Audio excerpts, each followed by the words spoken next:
Hello बच्चों, आज हम लोग जो है समास के बारे में पढ़ेंगे। तो आप क्लास 9th में हो, क्लास 10th में हो, क्लास 11th में हो, क्लास 12th में हो, या फिर आप किसी भी कंपटीशन का तैयारी कर रहे हो, उसमें समास की बहुत बड़ी भूमिका होती है। और समास जो है बहुत ही ज्यादा जरूरी वाला चीज है। लेकिन होता क्या है कि बहुत सारे स्टूडेंट को समाज से डर लगता है। इसलिए डर लगता है क्योंकि उसके बारे में वो लोग पूरे अच्छे तरीके से पढ़े नहीं होते हैं। और दूसरी चीज ये होती है कि वे उसके बारे में अच्छे तरीके से नहीं जानते हैं, जिसका नतीजा ये होता है कि उन्हें समाज के बारे में पूरा पढ़ने का जो है वो हर जगह से मौका नहीं मिलता है। तो मैं अपने चैनल के माध्यम से आप लोगों को पूरे समाज के बारे में बतलाऊंगा और पूरा आपकी भाषा में बतलाऊंगा। बहुत मजेदार वीडियो होगी, आपको बहुत मजा आने वाला है और इसको पूरा लास्ट तक देखिए, आपको बहुत अच्छा लगेगा। चलिए शुरू करते हैं। तो मैं भूपेश नाथ गोस्वामी आपको सबसे पहले आते हैं समास पर। तो सबसे पहले है कि समास क्या होता है। ठीक है, समास क्या होता है? तो देखिए, जब दो या दो से अधिक शब्द अपनी कारक चिन्हों को छोड़कर एक हो जाते हैं, उसे हम लोग समास कहते हैं। यानी जब दो शब्द जब आपस में मिलते हैं, ठीक है, और अपने कारक चिन्हों को छोड़ देते हैं, यानी उसका अर्थ कुछ बन जाता है, तो वो क्या हो जाते हैं? समास हो जाते हैं। जैसे दो लोग हैं, तो उदाहरण के लिए हम थोड़ी सी डिफरेंट करते हैं। दो है, एक लड़का है और एक लड़की है। ठीक है, तो ये जो लड़का और लड़की दोनों आपस में मिल जाते हैं और क्या कर लेते हैं? शादी कर लेते हैं। तो उनका एक नाम दे दिया जाता है पति पत्नी। ठीक है, और अगर शादी नहीं करते हैं तो क्या नाम दे दिया जाता है? प्रेमी प्रेमिका। तो ये जो नाम दिया गया यही समास है।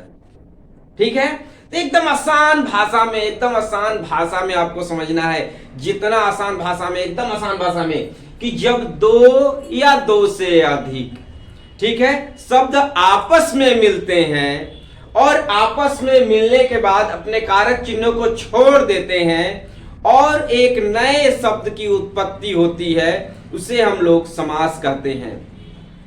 चलिए, जब समास हो गया, यानी दोनों जब आपस में मिल गए, शादी कर लिए, तो उनके बाल बच्चे भी होंगे, जिसको हम लोग बाल बुतरू कहते हैं। तो ये जो बाल बुतरू होंगे, इनके बारे में हम लोग जानते हैं। तो देखिए, जो भी बाल बच्चे इनके कितने हुए समास के? तो 6 बाल बच्चे हुए। यानी समास के 6 प्रकार हैं। कौन कौन से? ठीक है, तो द्वंद्व समास, द्विगु समास, अभिभावी समास और बहुव्रीहि समास, तत्पुरुष समास और कर्मधारय समास। ये 6 उनके भेद हुए। अब यहां पर आइए कि ये 6 भेद को हम लोग याद कैसे करें। ये ध्यान में दीजिए कि ये 6 भेद को हम लोग याद कैसे करें। तो याद करने का तरीका आपको हम बतला रहे हैं। ठीक है, तो याद करने का एक सिंपल सा ट्रिक है। ठीक है, हमारे घर में दादा दादी होते हैं। ठीक है, तो हम लोग जो है अपने दादा दादी से रिक्वेस्ट करते हैं, अपने दादा दादी से कहते हैं, ठीक है, कि दादी अब तक नहीं आई। ठीक है, तो ये जो दादी अब तक, बस यही ट्रिक है। बस आपको याद क्या रखना है? दादी अब तक। और अगर दादी अब तक आपको याद है तो आपको समास का 6 भेद याद है। और इसे याद क्या करना है? दादी अब तक। हम लोग तो बचपन से कहते आ रहे हैं कि दादी अब तक कहां है, दादी कहां गई। और जितने भी पोता या पोती होते हैं या फिर, तो उनका ज्यादातर लगाव जो है अपने दादी से होता है। तो आपको बस याद रखना है कि दादी अब तक। तो यानी दादी से अब तक का मतलब है कि 1 द से हम लोग यहां पर द्वंद्व समास, दी से द्विगु समास, अ से अभिभावी समास, ब से बहुव्रीहि समास, त से तत्पुरुष समास और क से कर्मधारय समास। तो ये आपका भेद हो गया, एकदम आसान भाषा में ये आपका एकदम भेद जो है ये हो गया। तो यहां पर जब दो लोग आपस में मिले और जब आपस में मिले तो उनके बाल बच्चे हुए और बाल बच्चों का नाम आपने जान गए और बाल बच्चों का नाम अगर एक साथ आपको बुलाना है तो दादी अब तक कह देना है, आपको 6 बाल बच्चा का नाम याद हो जाएगा। तो आते हैं अब हम लोग के सिर्फ बाल बच्चा कहने से नहीं होगा, इन लोगों का परिभाषा आपको समझना पड़ेगा। तो इसका परिभाषा के बारे में आते हैं, इनके डिटेल्स के बारे में आते हैं और हमारे जो ऑब्जेक्टिव क्वेश्चन आएगा उसमें किस तरीके से आएगा उसके बारे में आएंगे। तो वीडियो बहुत ही मजेदार होने वाली है, लास्ट तक जरूर एकदम देखिएगा। चलिए शुरू करते हैं। सबसे पहले आते हैं हम लोग द्वंद्व समास। देखिए नाम से ही जाहिर है कि द्वंद्व है, यानी दोनों में आपस में क्या चल रहा है, द्वंद्व चल रहा है। यानी जिस समास में दोनों पद समान महत्व रखते हैं, यानी दोनों पद जो है वो प्रधान होते हैं, ऐसे समास जिसमें दोनों पद समान महत्व रखते हो उस समास को हम लोग द्वंद्व समास कहेंगे। यानी द्वंद्व जब होगा तो ऐसा नहीं है कि एगो कमजोर पहलवान है एगो ताकतवर पहलवान है तो दोनों को लड़ा दीजिएगा तो कौन जीतेगा, ताकतवर वाला जीतेगा। लेकिन ऐसा नहीं है, यहां पर कैसे कैसे पहलवान को लड़ाया जाएगा कि दोनों जो है एक समान हो, दोनों का महत्व एक समान हो, दोनों की प्राधान्यता एक समान हो। तो ऐसे समास को हम लोग क्या कहेंगे, द्वंद्व समास। इसको आसान भाषा में समझते हैं, द्वंद्व समास उस समास को कहेंगे जिसमें दोनों की महत्व जो है वो बराबर हो, दोनों की प्राधान्यता बराबर हो, उसे हम लोग क्या कहेंगे, द्वंद्व समास। तो देखिए द्वंद्व समास में क्या आएगा, द्वंद्व समास में आ जाएंगे माता पिता, भाई बहन और क्या आएंगे, पति पत्नी, लेन देन, ये आ जाएंगे द्वंद्व समास। आते हैं ट्रिक पर, एकदम ट्रिक को देखिएगा। देखिए आपको जब भी समास समझना हो दो चीजों पर आपको ध्यान देना है, पहला लॉजिक, ठीक है, दूसरा ट्रिक। ये जो लॉजिक क्या है, तो लॉजिक जो है ये परिभाषा में छुपा हुआ है, लॉजिक जो है वो परिभाषा में छुपा हुआ है और लॉजिक के बाद क्या आता है, ट्रिक। तो ये देखिए ट्रिक आपको बतलाने वाले हैं, ट्रिक को ध्यान दीजिएगा। ट्रिक क्या है, जो समास जो है जब हम लोग समास को विग्रह करेंगे, समास को जब हम लोग विग्रह करेंगे यानी अलग अलग करेंगे, उसका संधि करेंगे, अलग अलग हम लोग करेंगे। तो जब हम लोग समास का विग्रह करेंगे तो उसमें आ जाएगा और, या, तथा, एवं, ये जब शब्द आएंगे तो ऐसे शब्दों को हम लोग द्वंद्व समास कहेंगे। यानी दोनों पदों के बीच में क्या होगा, यौगिक चिन्ह होगा। क्या होगा, यौगिक चिन्ह। दोनों के बीच में क्या होगा, यौगिक चिन्ह। यौगिक चिन्ह ऐसे घटाओ जैसे माइनस जैसा थोड़ा सा छोटा सा रहता है, ठीक है। जैसे हम लोग लिखते हैं माता पिता, तो यहां पर बीच में जो चिन्ह दिया है यौगिक चिन्ह हो गया, पति पत्नी ये यौगिक चिन्ह हो गया, लेन देन ये यौगिक चिन्ह हो गया। तो ऐसे चिन्ह जो कहां रहेंगे, ये जो ऐसे चिन्ह है वो बीच में रहेंगे, तो उसे हम लोग क्या कहेंगे, द्वंद्व समास। अब एक चीज ध्यान देना है, ये जो समास में रहते हैं वो तुलना करने योग्य समास होते हैं। जैसे माता का किसके साथ तुलना करेंगे हम लोग, पिता के साथ, ठीक है। भाई का बहन के समास, लेन का देन के से, तो ये एक दूसरे से हम लोग जब तुलना करने योग्य समास रहेंगे, इसमें मतलब कि द्वंद्व जो है एक बराबर लोगों के साथ होगा, बराबर पहलवान होंगे, तो ऐसे को हम लोग द्वंद्व समास। एकदम आसान भाषा में आप लोग एकदम समझ गए होंगे। चलिए आते हैं हम लोग दूसरा, दी से हम लोग द्विगु समास। देखिए द्विगु समास में क्या होता है कि द्विगु समास जिस समास का पहला पद संख्यावाचक और दूसरा पद प्रधान होता है। पहला पद क्या होता है, संख्यावाचक, और दूसरा पद प्रधान होता है। संख्यावाचक आप लोग जानते हैं 1 2 3 4 5 6 7 8 9 10 जो भी गिनती है वो क्या है, वो संख्यावाचक, ठीक है। तो आते हैं हम लोग, जैसे चौराहा, तो ये चौ यानी 4 राह को हम लोग क्या कहते हैं, चौराहा। जहां 4 राह होगा उसको क्या कहेंगे हम लोग, चौराहा। तो यहां पर ध्यान दीजिए, ये जो चौराहा है, चौराहा क्या हो गया? चौराहा आपका हो गया ये चौराहा हो गया आपका द्विगु समास। ठीक है, यानी चार जो है ये संख्यावाचक है और ये जो राह क्या है ये प्रधान पद है। चार क्या है? राह है। ठीक है, नौ ग्रह, ये जो नौ है, ठीक है, नौ, ये नौ क्या हो गए? तो संख्यावाचक। ठीक है, नौ संख्या है और ये ग्रह क्या हो गया? प्रधान हो गया। त्रिभुवन यानी तीन भवन। ठीक है, त्रिभुवन, ये जो तीन है ये तीन, तो ये क्या हो गया? संख्यावाचक। और भुवन क्या हो गया? भुवन है प्रधान। तो ऐसे शब्दों को हम लोग क्या कहेंगे? द्विगु समास। चलिए आसान भाषा में समझते हैं। उस समास को हम लोग द्विगु समास कहेंगे जिसकी शुरू में संख्या का बतलाते हो, वैसे समास को हम लोग द्विगु समास कहेंगे। यानी ओकरा कहेंगे, उसको कहेंगे जिसमें हम लोग क्या है? संख्या पहले हो। चलिए आते हैं संख्या किसमें, इसका ट्रिक्स में आते हैं। चलिए इसके हम लोग ट्रिक में आते हैं। ट्रिक क्या है? जिस समास का पहला पद संख्यावाचक या समूह हो, समूह में भी बतला रहा हो या संख्या में बतला रहा हो।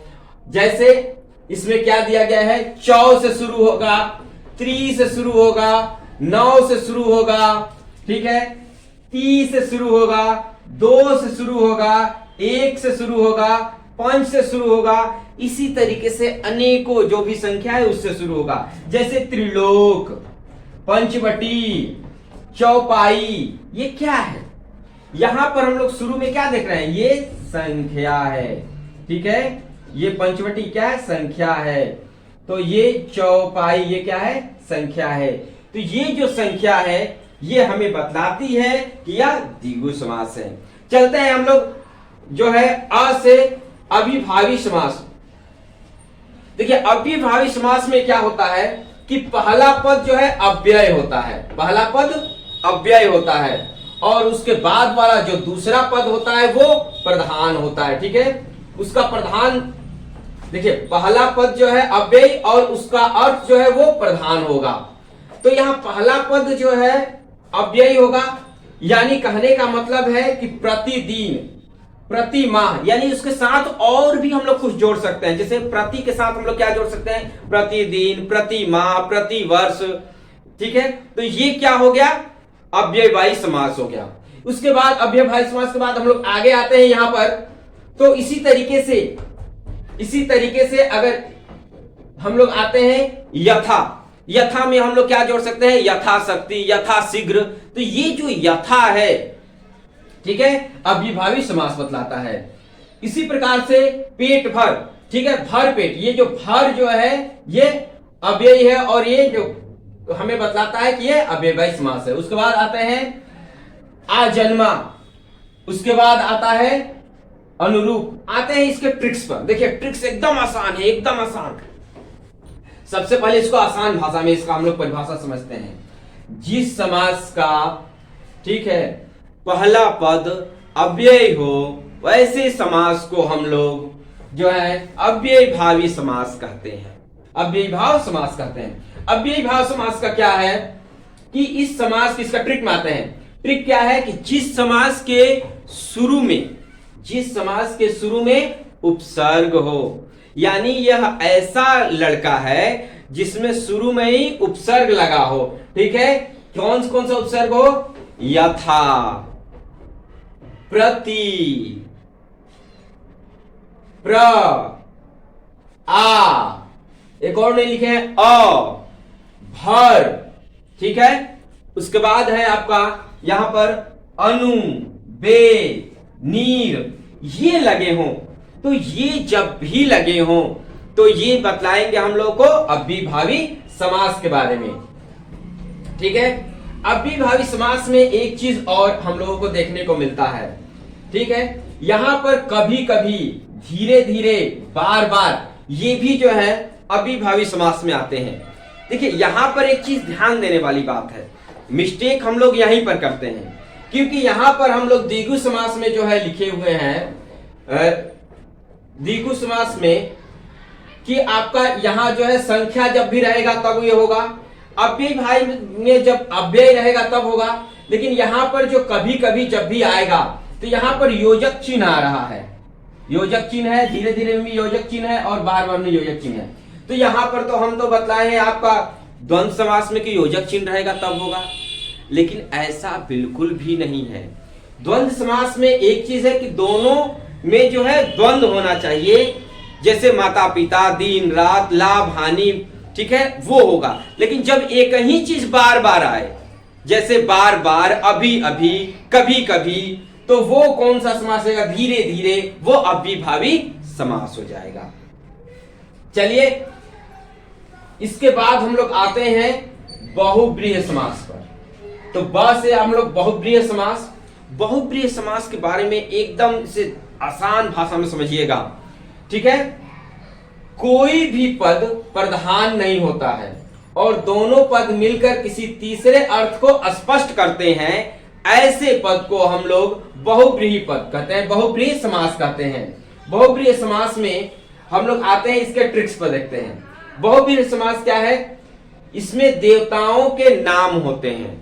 पहला नंबर ट्रिक कि इसमें देवताओं के नाम होते हैं। दूसरा, पहला पद संख्यावाचक विशेषण होता है, ठीक है। इसमें क्या था कि पहला पद क्या होता है? संख्यावाचक होता है, और उसके बाद क्या होता है? संख्यावाचक विशेषण होता है। सॉरी थोड़ी सी लाइट चली गई है। तो यहां पर हम लोग ये ध्यान दें कि यहां पर जो है पहला पद जो है वो क्या होगा? पहला पद जो है वो संख्यावाचक विशेषण होगा, और दूसरा पद जो है, दोनों पदों को अगर हम लोग मिला दें तो तीसरा अर्थ आ जाएगा। यानी जब भी हम लोग दोनों पदों को मिला देंगे तो तीसरा अर्थ आ जाएगा। ये आपको ध्यान देना है। तो यहां पर आपको ध्यान देना है कि जब भी हम लोग बहुब्रीहि को बनाएंगे तो आपको ये परिभाषा जो है समझने में थोड़ी सी दिक्कत हो रही है। चलिए इसको आसान भाषा में समझते हैं। बहुब्रीहि समास उसी समास को कहेंगे, बहुब्रीहि समास उसी समास को कहेंगे जिसमें कोई भी पद प्रधान नहीं होता है। यानी जिसमें कोई भी पद प्रधान ना हो उसे बहुब्रीहि समास कहते हैं। परिभाषा तो आपको याद हो गया। आते हैं ट्रिक पर। ट्रिक क्या है? ट्रिक ये बतलाता है कि पहला नंबर कि देवी देवताओं के नाम से ये होता है। बहुब्रीहि समास किससे शुरू होता है? देवी देवताओं के नाम से होता है। चलिए दूसरे ट्रिक पर आते हैं। दूसरा ट्रिक है कि पहला पद संख्यावाचक विशेषण होगा।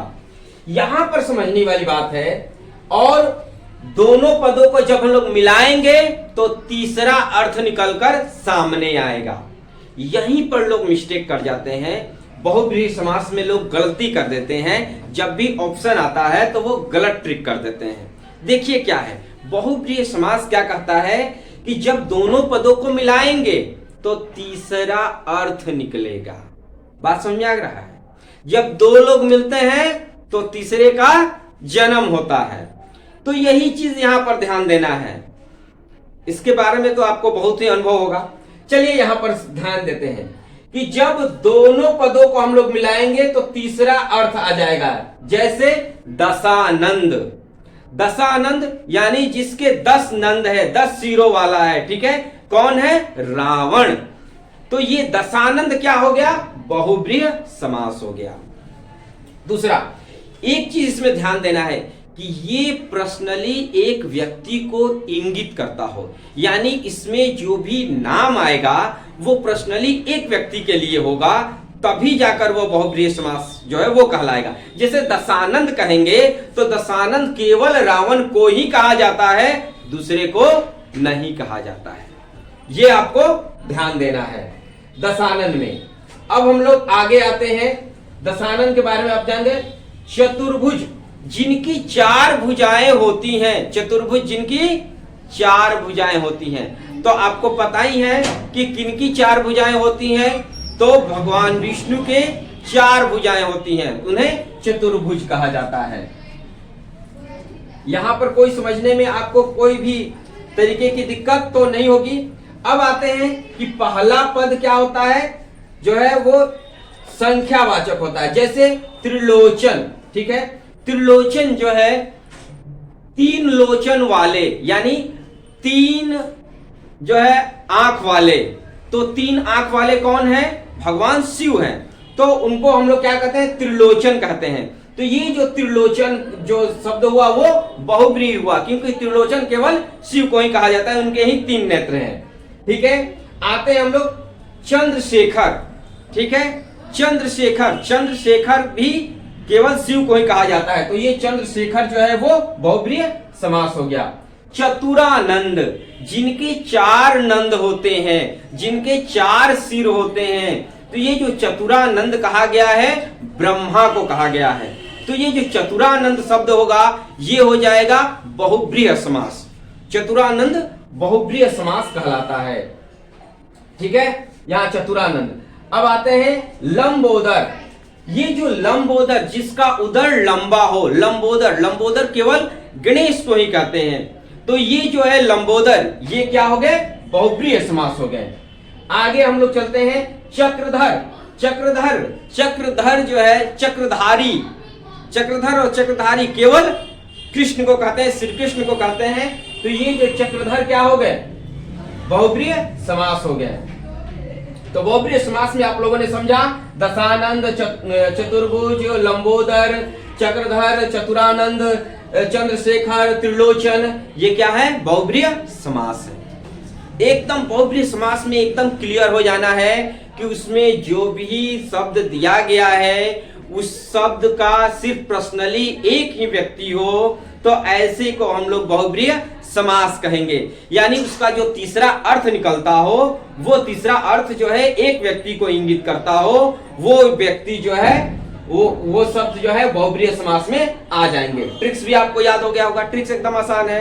क्या है कि देवी देवताओं का नाम होना चाहिए, और दूसरा ट्रिक क्या है कि पहला पद जो है वो संख्या वाचक होना चाहिए, और उसका अर्थ जो है जब दोनों मिले तो अर्थ निकलना चाहिए। आते हैं हम लोग तत्पुरुष समास। देखिए, तत्पुरुष समास जो है बहुत ही इंपॉर्टेंट है, तो इसे बहुत ही आसान भाषा में समझना है। जिस समास का पहला पद सहायक और दूसरा पद प्रधान होता है, तत्पुरुष समास बहुत ज्यादा इंपॉर्टेंट है। तत्पुरुष समास, जिस समास का पहला पद सहायक तथा दूसरा पद प्रधान होता है, उसे हम लोग तत्पुरुष समास कहते हैं। जैसे राजपुत्र, ठीक है, राजा का पुत्र, राजपुत्र, राजमाता, राजा का माता, राजमाता। उसी तरीके से है मन चाहा, मन से चाहा, मन चाहा, मन से चाहा। तो ये जो मन चाहा ये क्या हो गया? तत्पुरुष समास। रसोई घर, ठीक है, रसोई के लिए घर, रसोई घर, रसोई के लिए घर। तो ये जो रसोई घर हुआ ये क्या हो गया? तत्पुरुष समास हो गया। तो आपको ये चीज ध्यान देना है यहाँ पर कि जब भी आप तत्पुरुष समास को बना रहे हो तो उसमें इसका ट्रिक देखिए। ट्रिक बहुत ही आसान है। जिस समास को विग्रह किया जाता है यानी अलग अलग किया जाता है, तो उसमें कारक चिन्ह जो है वो छिपे हुए होते हैं। कारक चिन्ह क्या है? आप लोगों ने पढ़ा होगा कि कर्ता ने कर्म को करण से आपादान के लिए, तो उसी तरीके से कारक चीज होंगे का, की, के, में, से, पर, द्वारा आदि। ये क्या होते हैं? कारक चिन्ह लुप्त होते हैं। कारक चिन्ह जो है उसमें लुप्त रहते हैं। यानी जब भी आप समास को विग्रह कीजिएगा तो वो कारक चिन्ह उसमें छिपे होंगे। जैसे राजपुत्र, तो राजा का पुत्र, का कहां था? उसमें छिपा हुआ था। उसी तरीके से हम लोग आते हैं मन चाहा। हम लोग क्या कहते हैं? हमें मन चाहा चीज नहीं मिल रहा है। तो ये मन चाहा चीज नहीं मिल रहा है, यानी मन से जिसको हम लोग चाहते हैं वो नहीं मिल रहा है। ठीक है, तो ये हो गया मन से चाहा। रसोई घर, रसोई के लिए घर। घुड़सवार यानी घोड़े पर सवार। घुड़सवार में क्या पर छिपा हुआ है? घोड़े पर सवार, घुड़सवार। तो ये जो है घुड़सवार जो शब्द हुआ ये तत्पुरुष समास हो गया। आते हैं यहां पर हम लोग तो इन सारे चीजों में कारक की विभक्तियां क्या हुई हैं? छिपी हुई हैं। अब आते हैं इसके सिंपल परिभाषा के बारे में। तो इसका परिभाषा हम लोग क्या लिखेंगे तत्पुरुष समास का, कि जिस समास का पहला पद सहायक होता है यानी सहायता के लिए होता है और दूसरा पद प्रधान होता है। इसमें क्या है, राजपुत्र में पुत्र जो है वो प्रधान पद है और राजा जो है वो सहायक पद है। ठीक है। घोड़सवार, तो ये जो घोड़े पर सवार यानी घोड़ा जो है ये क्या है, सहायक है, और सवार जो है वो प्रधान पद है। ये आपको समझ में आ गया होगा। इसके हम लोग इसका ट्रिक्स बहुत ही आसान है। ऐसे समास जिसको विग्रह करने पर कारक की विभक्तियां छिपी हुई होती हैं, वैसे समास को हम लोग जो है वो तत्पुरुष समास कहते हैं। अब अंतिम और सबसे मजेदार जो समास बचा हुआ है वह है कर्मधारय समास। देखिए कर्मधारय समास एकदम सिंपल है, एकदम थोड़ा सा इसमें दिमाग लगाना है। गलती यहीं पर होता है। बहुब्रीहि समास जो है, बहुब्रीहि समास से कर्मधारय समास बना हुआ है और कर्मधारय समास से जो है द्विगु समास बना हुआ है। लेकिन हम लोगों के दिमाग में क्या होता है कि जब भी हम लोग कर्मधारय को बनाते हैं तो कर्मधारय में जो है वो छोटी छोटी गलतियां कर देते हैं, जिसके कारण बहुत सारे गलतियां जो है वो हो जाती हैं। कर्मधारय समास में क्या है, जिस समास का पहला पद विशेषण और दूसरा पद विशेष होता है। पहला पद विशेषण और दूसरा पद विशेष होता है। पहला पद विशेषण और दूसरा पद विशेष होता है, वैसे को हम लोग क्या कहते हैं, ठीक है, कर्मधारय समास कहते हैं। जैसे महापापी यानी महान पापी, महापापी कहने का मतलब है महान पापी। ठीक। उसके बाद आता है मिग्रनयन। मिग्रनयन कहने का मतलब है कि मिग्र के समान नयन। चंद्रमुखी, चंद्रमा के समान मुख वाली, चंद्रमुखी। इसका देखिए ट्रिक्स क्या है, एकदम ट्रिक्स जो है बहुत ही सिंपल है। ट्रिक जो है बहुत ही सिंपल है। जिस समास को विग्रह करने पर के समान है जो या किसी दूसरे पद से तुलना हो, ऐसे समास को हम लोग जो है कर्मधारय समास कहते हैं। यानी जिस समास को हम लोग अलग अलग करेंगे, विग्रह करेंगे, तो उसमें क्या आएगा, के समान। क्या आएगा, के समान। ये जो है के समान कहने का मतलब है, जैसे यहां पर हम लोग आते हैं मृग नयन, यानी मृग के समान नयन। मृग नयन मतलब मृग के समान नयन। तो ये जो मृग नयन है, मृग के समान नयन है, तो ये कौन सा समास में आ जाएगा, कर्मधारय समास। उसके बाद आते हैं है जो, यानी है जो आना चाहिए। तो है जो कहां पर आएगा, तो यहां देखिए महारानी, महान है जो रानी, महारानी महान है जो रानी। महादेव, महान है जो देवता। तो ऐसे शब्दों में हम लोग क्या देखेंगे, कर्मधारय समास। तो ये जो कर्मधारय समास है, यहां पर कर्मधारय समास में भी लोग जो है कुछ कुछ गलतियां करते हैं। नीलकंठ, पीतांबर, ठीक है, तो ये जो है कर्मधारय समास में आते हैं। देखिए यहां पर दो चीज है, नीलकंठ और पीतांबर जो है कहीं कहीं हम लोगों को बहुप्रिय समास में भी देखने को मिलता है, क्योंकि नीलकंठ शिव को कहा जाता है, लेकिन नीलकंठ जो है एक पक्षी का भी नाम है। पीतांबर विष्णु को कहा जाता है, लेकिन पीतांबर कृष्ण को भी कहा जाता है। तो ऐसे में क्या होती, थोड़ी सी कंफ्यूजन होती है। तो ऐसी स्थिति में वो कर्मधारय समास में आ जाते हैं। नीलकंठ और पीतांबर जो है वो कर्मधारय समास में आ जाते हैं। लेकिन अगर किसी पर्सनली व्यक्ति को कहा जाए, ठीक है, किसी पर्सनली व्यक्ति को कहा जाए, तो ऐसी स्थिति में वो किस में चले जाएंगे, बहुब्रीहि समास में चले जाएंगे।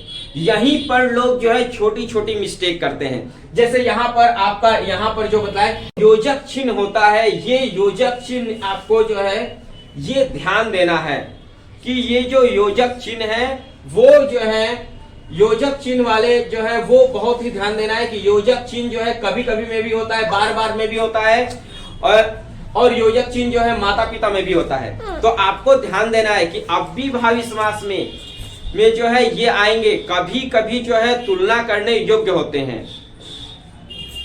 आपको ये सारी चीजें जो है वो बहुत ही ज्यादा ध्यान देने वाली बात है। तो ये इस तरीके से अगर आप करते हैं तो, और ये जो है बहुत ही आसान भाषा में आपको बतलाया गया है। और आपको अगर वीडियो अच्छी लगी तो आप कमेंट में बतलाएं।